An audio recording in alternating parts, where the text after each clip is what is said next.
So using the AirTasker app, I open the app, and once you've set up your profile, I jump straight into browsing tasks. And you can see all the tasks there. Now you've got a filter up the top, and I usually select in person, and on the location, put it here. So that's within traveling distance. Sometimes I like to only look at jobs that are paying a certain amount, and this stops all these tiny little jobs, because really what I'm trying to do is pay less fees. So when you start off, we'll just get out of there. When you start off, if I go into my account here and into my dashboard, you can see that I'm on silver, where I pay 18.5% service fee, which covers all your insurances. It covers people walking onto your job site and hurting themselves or something like that. It even covers damages, I think. It's fairly detailed, but they've thought of everything. So, because, realistically, you're getting unskilled,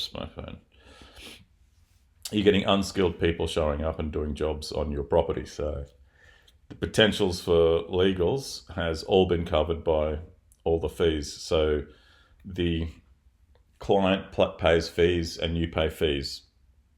Now, if you're the one doing the job, the fees just come out of the amount of money that you make from the job, so you don't have to pay anything up front, which is great. Back out of there, and we want to go into browse tasks there. Okay, so need a fridge moved, click on it. Now you can see the name of the person, where it is. Now this person has specified a time. Quite often they're just open. So details, this person has posted a photo of the fridge so that you know. Now you can see these are all the offers that people have put in. So once you put in your offer, it will be visible here as well. And your offer message will also be visible. So this guy's got a pretty basic little offer. I've actually got a saved, a standardized offer little template that I use, which I think is very persuasive, and it covers everything. It's helpful, and yeah, I think I would encourage you to work on something like that. It might vary from job to job. So now, until you've been assigned a task, AirTasker will not allow you to communicate in any way with the person, the poster, so that you can connect outside of the app, and therefore AirTasker doesn't get their fees. So if I was to make an offer and then put my telephone number, instantly my message would show up here saying content moderated. If I put my first and last name, you can see how his last name is just J. It will also, if I try and put my last name in there so that they could maybe look me up on Facebook, it would come up content moderated. My address, sometimes even if I put amounts of money, or you just got to be really careful with the words, because I think it's an automated system and you get your content blocked. So the best way is to stick to the guidelines. Now you can find them. The guidelines are pretty easy to find. Scroll down, or I think it's at the top on the app. Click help, go to the help center, check out the guidelines, stick to them. It's worth it. So if I was to apply for this task, I go to make an offer, make offer. It tells you your fees and what you'll receive. So I click on, now you can actually change this. You might feel, well, that's not enough. So you might change it to $100, or you might see that it's a very generous offer and there's already a lot of people that have offered for the job. You might beat them out with a more competitive offer. That's another. Sometimes I can win. Sometimes I've won jobs by offering more when there's been heaps of other people offering the same amount that the job has been offered for. I've come in, offered more, and then I've won the job because in my offer letter, I've really detailed the types of jobs that I've done, my commitment to getting the job right, to leaving the job site clean, to respecting their property, but really selling myself in that way. And because I've come in more expensive and I've detailed in my letter what my quote covers, then they've probably seen me as a more professional option and they've gone with me anyway. Other times I've thought, man, I can do that cheaper, and I've gone in cheap. I've undercut everybody, got the job.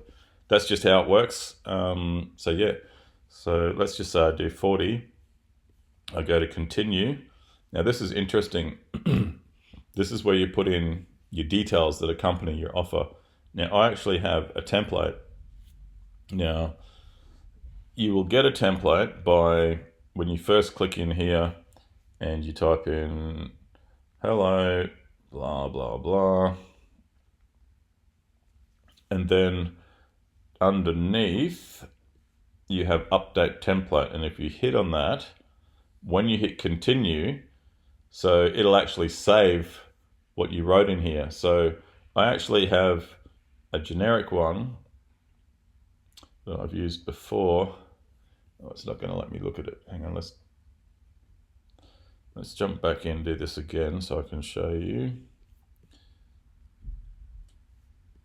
See how it's got use template here.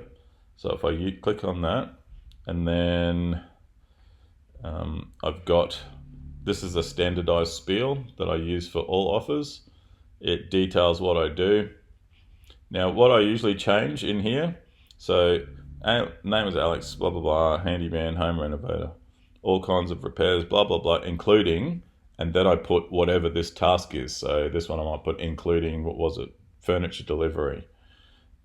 So that's the part that I'll change in every time I do. But using the template is easy because I spent a lot of time kind of honing this pitch. And so when I do it, so I just got to remember that Tony is not the name of the person. That's just the save template. So you can actually go to forgot task details quickly. It'll show you the name of the person. Yep. Okay. Aretha. That's a cool name. And jump in here and change it like that. Go to continue and hit submit offer. I'm not going to do that because I don't want to do this job. Once you are assigned a task, then you jump into private messaging. It automatically changes all your communications with them to a private message, in which case you can then both share your telephone numbers, your address, and all that sort of stuff. Once you've got that person's telephone number, you no longer have to use AirTasker to deal with them. What they do is when they assign a task to somebody on their end, AirTasker will ask them to use their credit card to pay. So they have to actually pay up front, and the money is held by AirTasker.